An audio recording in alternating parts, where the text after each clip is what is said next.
네, 여러분들 반갑습니다. 장기현쌤입니다. 오늘도 어김없이 저번 시간에 어떤 내용을 배웠는지 한번 짚고 넘어가야겠죠. 자, 우리는 저번 시간에 동양윤리 사상의 배경에 대해서 배웠습니다. 우선 기본적으로 동양의 사회는 여러분들 무슨 중심의 사회라고 했었죠? 네, 농경 중심의 사회라고 했습니다. 농경 중심의 사회로 인해 동양에는 두 가지 특징이 있다고 했죠. 첫 번째, 농경 중심의 사회에서 노동력이 매우 중요하기 때문에 가족의 규모가 크고 가족 중심의 공동체를 형성한다고 했었습니다. 이런 상황에서 가족 간의 질서가 굉장히 큰 문제로 떠오른다고 선생님이 저번에 설명을 했죠. 자식이 부모한테 대들면 안 되고 아우가 형에게 대들면 안 되잖아요. 따라서 이러한 가족 중심의 공동체를 형성하는 동양은 가족 간의 윤리, 즉 가족 윤리에 주목을 했습니다. 또한 이러한 가족 윤리를 가족에 국한시키지 않고 가족 윤리 바탕으로 사회로 확장시키고자 하는 시도를 했다고 했었습니다. 여러분들 기억나나요? 선생님이 이걸 예시로 공자의 효제를 여기는 효제를 예시로 들었었죠. 자, 두 번째로 넘어가서 농사가 잘 되기 위해서는 노동력뿐만 아니라 뭐가 중요하다고 했었죠? 네, 자연의 운행이 굉장히 중요합니다. 적절할 때에 비가 오고 홍수나 가뭄이 없어야 농사가 성공할 수 있겠죠. 따라서 동양은 자연의 운행과 변화 질서에 관심이 있다고 배웠습니다. 이러한 특징이 동양 윤리에 미치는 영향은 자연의 원리를 통해 인간의 본성을 설명하고 이에 근거하여 삶의 목적과 방향을 설정하려고 한다 였습니다. 선생님은 우리가 저번에 잠시 배웠던 맹자를 통해서 이 부분을 설명을 했었습니다.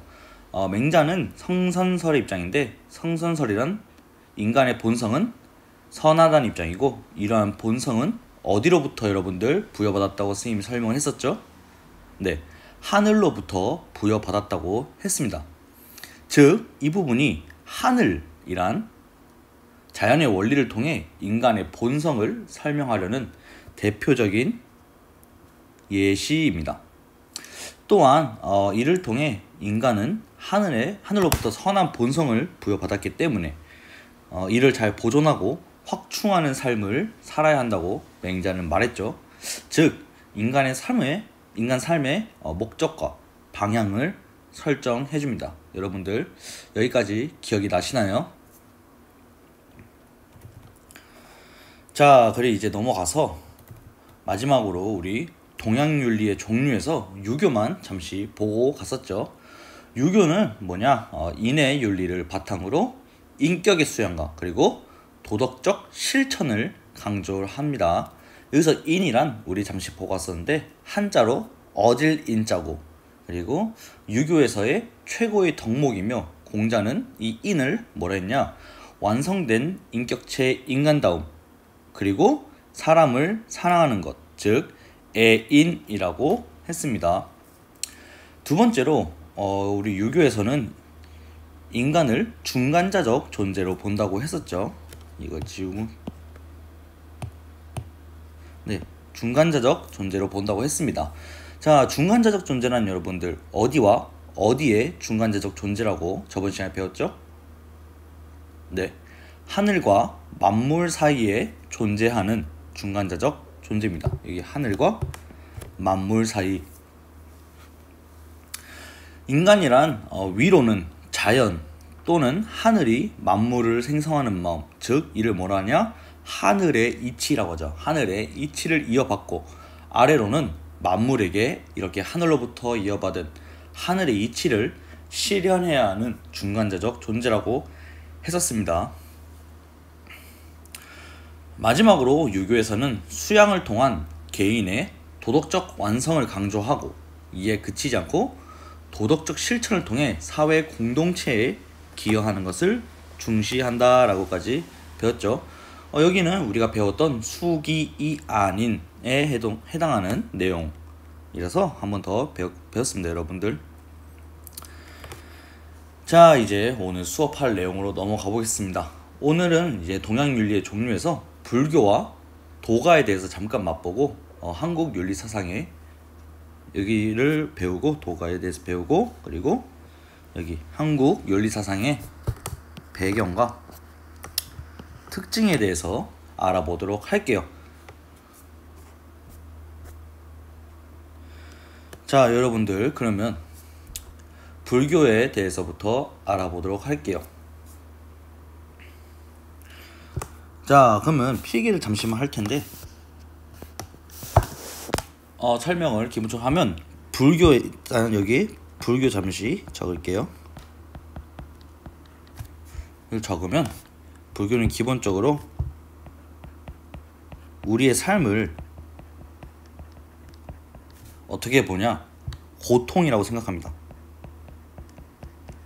우리의 삶을 굉장히 고통스럽다, 고통이라고 생각을 해요. 자, 그러면 이 고통의 원인이 무엇이냐? 고통의 원인이 무엇이냐 보면 불교에서는 바로 어리석음, 불교 용어로는 무명이라고 합니다. 자, 그럼 이 어리석음이 여러분들 뭐에 대한 어리석음이냐 잠시 설명을 해야겠죠. 이를 알기 위해서는 여러분들 연기설에 대해서 조금 알고 가야 합니다. 우리 여러분들 불교 연기설에 대해서 저번에 한번 봤었죠. 잠시 이게 무슨 내용이냐 다시 한번 읽어보면 이것이 있으므로 저것이 있고 그리고 이것이 발생함으로 저것이 발생한다. 이것이 없으므로 저것이 없고 이것이 사라짐으로 저것이 사라진다 라는 내용이 바로 연기설이었습니다. 자, 여기 분리해서 그럼 여러분들 저번에 연기설의 핵심은 뭐라 했죠? 네, 세상에 혼자 존재하는 것은 없다 그랬죠. 혼자 존재하는 것 없는 것이 결국에 연기설의 핵심이었습니다. 즉 서로 상호 연관되어 있던 거죠. 상호 연관되어 있다라는 것이 연기설의 핵심이었습니다. 따라서 연기설은 모든 존재가 상호 연관되어 있기 때문에 독립적이거나 혼자 존재하거나 자존, 독립적이거나 자존한다는 건 혼자 존재한다는 거죠. 자존적인 존재는 있을까요? 여러분들 없을까요? 세상에 혼자 존재하는 거 없으니까 없습니다. 즉 이 말은 독립하는 실체가 없다는 것입니다. 자, 이렇게 연기설에 대해 봤으면 이제 열로 다시 돌아서 이 어리석음은 무엇에 대한 어리석음일까? 을 알아보면 이러한 연기설의 핵심에 대한 것을 모른다는 겁니다. 그리고 이러한 사실을 모르는 것에서 인간의 고통은 시작된다고 불교는 생각을 해요.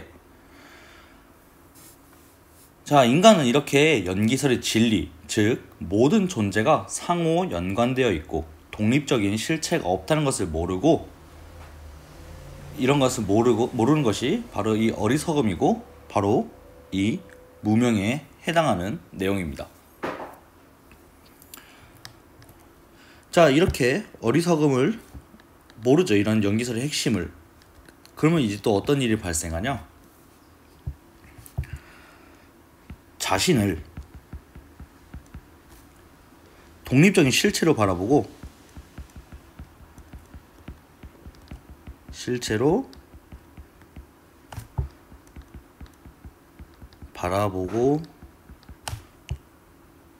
이것에 그러니까 자신의 뭐한다?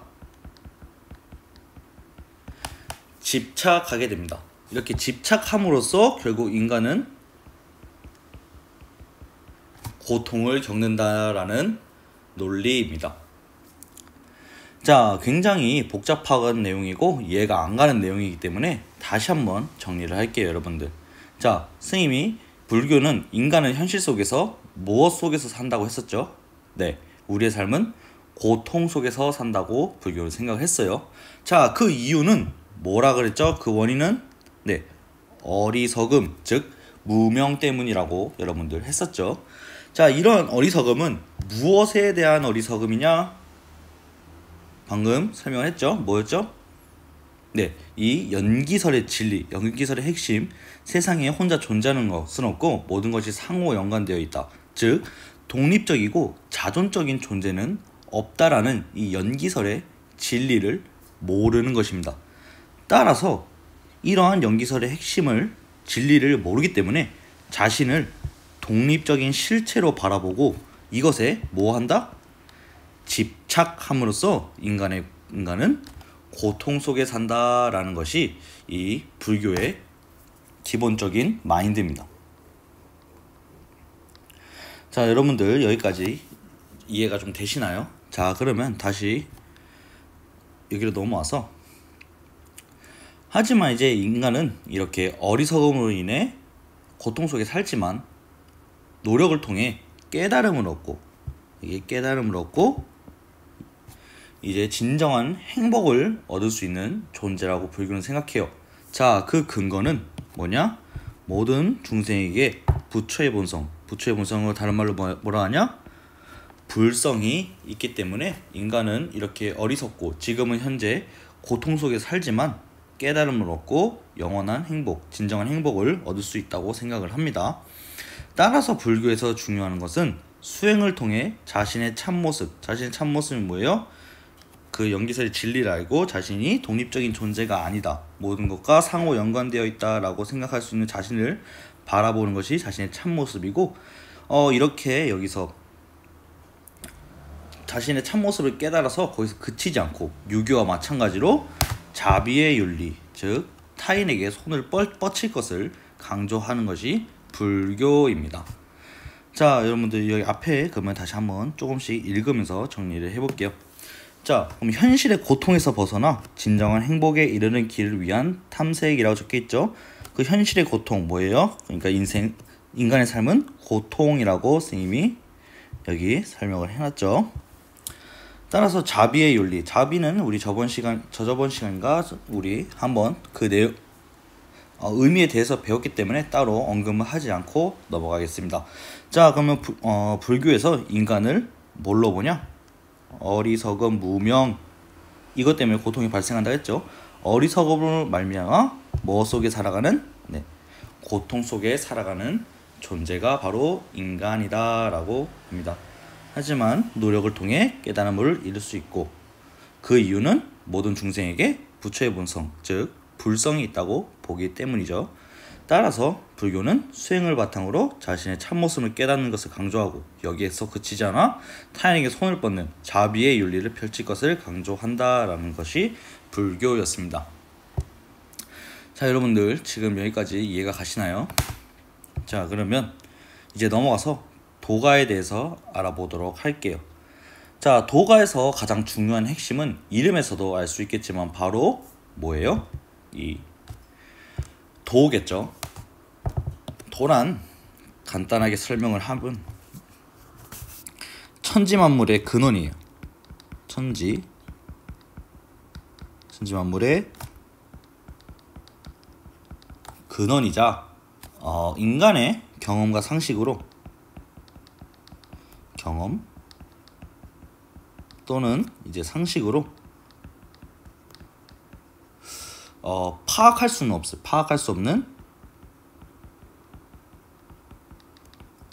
수 없는 절대적이고 근원적인 존재입니다. 절대적이고 근원적인 것이다. 이게 바로 도입니다. 자, 이러한 도는 우리 노자의 말에 의하면 절대적이고 아주 근원적인 거라서 도를 이렇게 도라고 언어로 표현한 순간 이는 이미 도가 아니라고 합니다.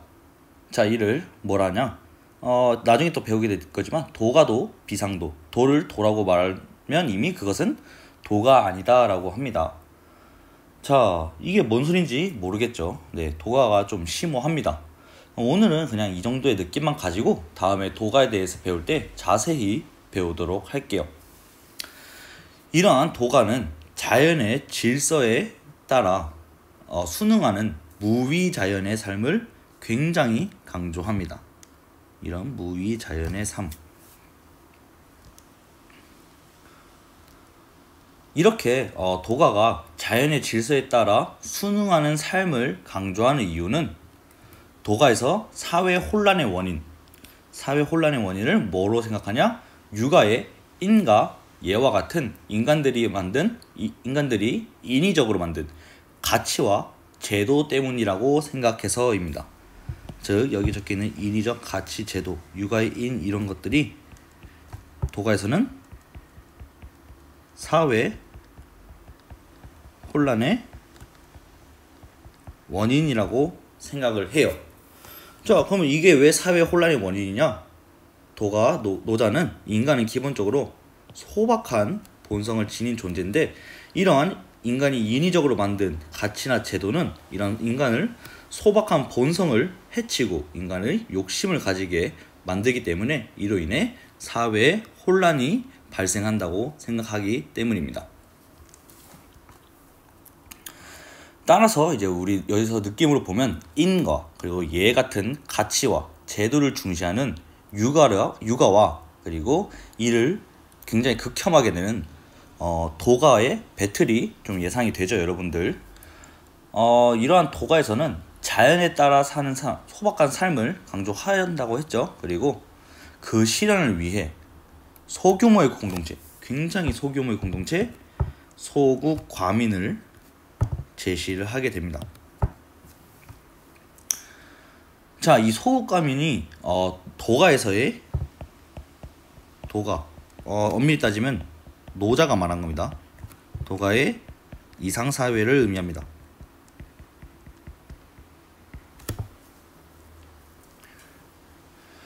자, 이 소규모의 공동체는 노자가 직접 말하길 옆 나라의 다 구는 소리가 들릴 정도의 작은 사회를 의미합니다. 자, 지금까지 우리 여러분들 유불도의 내용에 대해서 잠깐 스포를 당했는데 어떤가요? 이미 이게 뭔 소린가 막 너무 어렵다 하실 가능성이 좀 큽니다. 왜냐하면 이 방대한 내용을 잠시 짧게 소개하려고 하다 보니까 생략된 것도 많고 그리고 좀 핵심만 말하다 보니까 내용에 구멍이 좀 많을 거예요.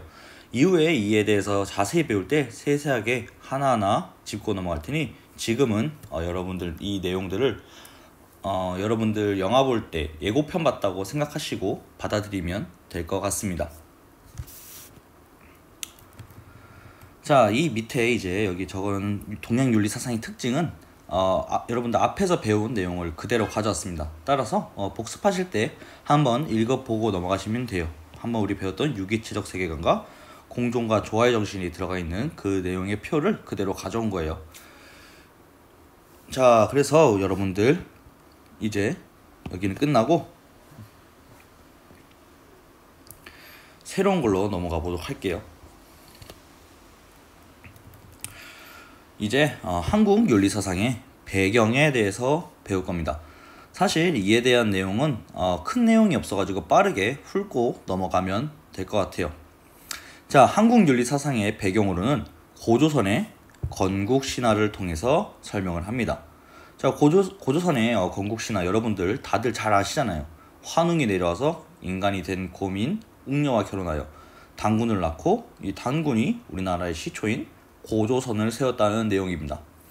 아마 여러분들 역사 시간에 지겹게 배웠을 겁니다. 이거 뭐 단군 왕검이라는 이름에서 재정일치의 사회라는 것을 알 수 있다 뭐 등등 뭐 다 아시는 내용이기 때문에 고조선의 건국 신화에 대한 내용 이 내용은 여러분들 한번 기억을 살릴 겸 그냥 읽어보시면 될 겁니다. 자, 그러면 여러분들 중요한 건 이 고조선의 건국 신화의 내용이 아니라 고조선의 건국 신화에서 알 수 있는 한국 윤리사상의 연원, 즉 배경이겠죠. 자, 그 첫 번째가 뭐냐? 하늘에 대한 숭배, 즉 경천사상입니다. 그리고 두 번째는 자연과 되고자 하는 의식, 즉 천인, 합일 의식, 이 두 가지를 고조선의 건국신화에서 엿볼 수 있습니다. 자, 단군신화에서 경천사상을 엿볼 수 있는 부분은 어디냐? 웅녀가 하늘의 신 환웅에게 기도하는 부분에서 알 수 있습니다. 한국의 경천사상의 특징은 이렇게 하늘을 숭배하는 경천사상이 애인사상, 즉 사람을 사랑하는 사상으로 어떻게 된다? 확장된다는 것이 이 한국의 경천사상의 특징입니다. 자, 두 번째로 넘어가서 천인 합일 의식을 단군신에서 엿볼 수 있는 부분은 바로 하늘을 상징하는 환웅은 하늘을 상징하죠. 그리고 땅을 상징하는 웅녀 사이에서 뭐가 태어났다? 인간인 단군이 태어났다라는 부분에서 천인합일 의식을 알 수 있습니다, 여러분. 자, 이 내용은 여기까지 하고 단군신화 말고도 한국 윤리사상의 연원을 찾아볼 수 있는 것은 바로 무속신앙입니다. 무속신앙이란 달리 말해서 뭐예요? 무당을 통한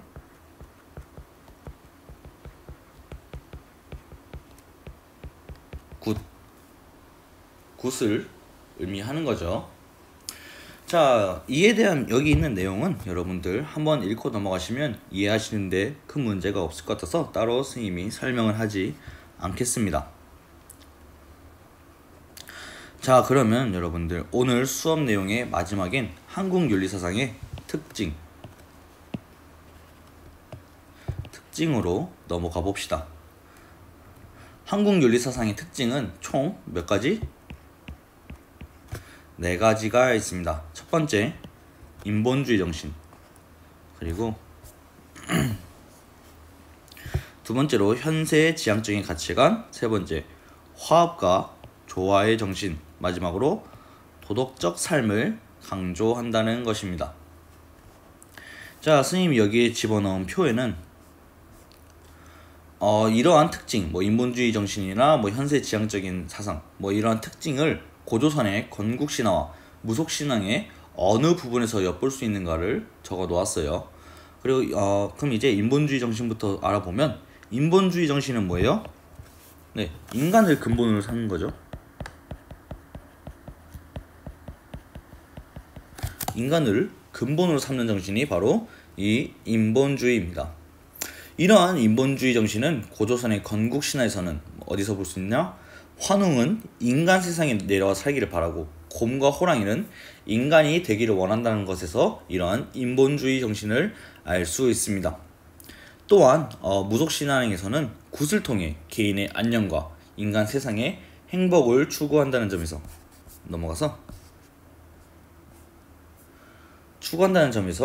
여러분들 엿볼 수 있습니다. 자, 이러한 인본주의는 저번 시간에 잠시 보았던 유교의 무슨 주의? 네, 민본주의와 동학의 인간 존중 사상 등에서 계승이 됩니다. 자, 두 번째 특징으로 넘어가서 두 번째 특징은 현세 지향적인 가치관입니다. 무슨 지향적? 현세 지향적. 즉, 뭐예요 이건? 지금 우리가 살고 있는 지금의 삶에서의 행복을 바란다는 거죠.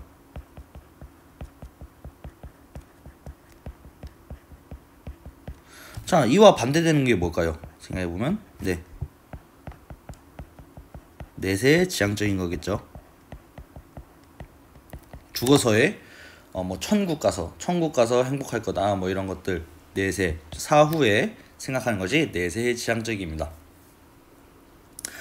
자, 그러면 이러한 현세 지향적인 가치관은 서양의 중세윤리와 비교해보면 여러분들 좀 극명하게 알 수 있어요. 여기 스님이 적어놨죠.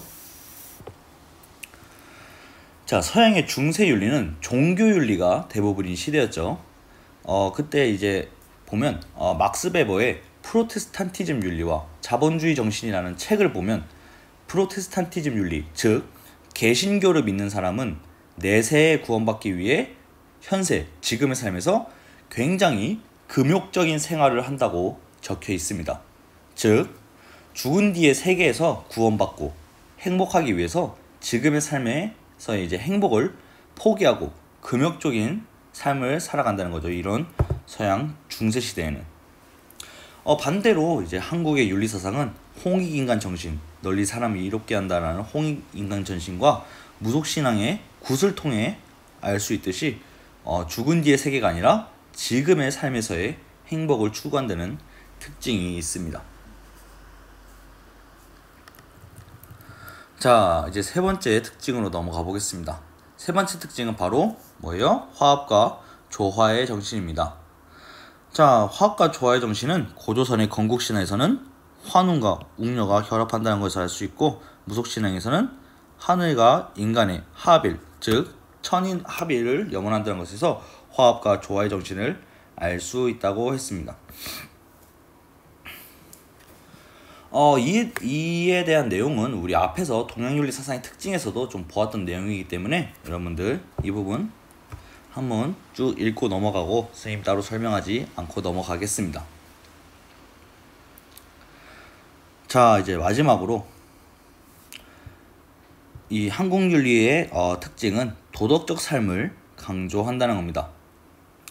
고조선의 건국신화에 나타난 평화 애호 정신과 그리고 유불도 사상을 바탕으로 도덕적 삶의 실현 방법을 지속적으로 탐구한다는 내용인데요. 여기 있는 고조선 건국신화의 평화 애호 정신, 이게 어디 나타났나 선생님도 갑자기 궁금해가지고 한번 알아보니까 그리스 로마 신화와 비교를 하니까 굉장히 극명하게 알 수 있겠더라고요. 그리스 로마 신화에서 제일 대장급인 신이 누구죠? 네, 제우스입니다. 제우스는 자신의 아버지를 죽이고 자신의 형제들과의 권력 다툼 끝에 신들의 대장 자리에 앉죠. 자, 이와 반대로 단군 이야기는 이제 홍익 인간의 이념, 즉 널리 사람을 이롭게 한다는 이념 자체가 평화 애호적이고, 그리고 등장인물로 나오는 맹수는 상당히 사나운 동물들이죠. 하지만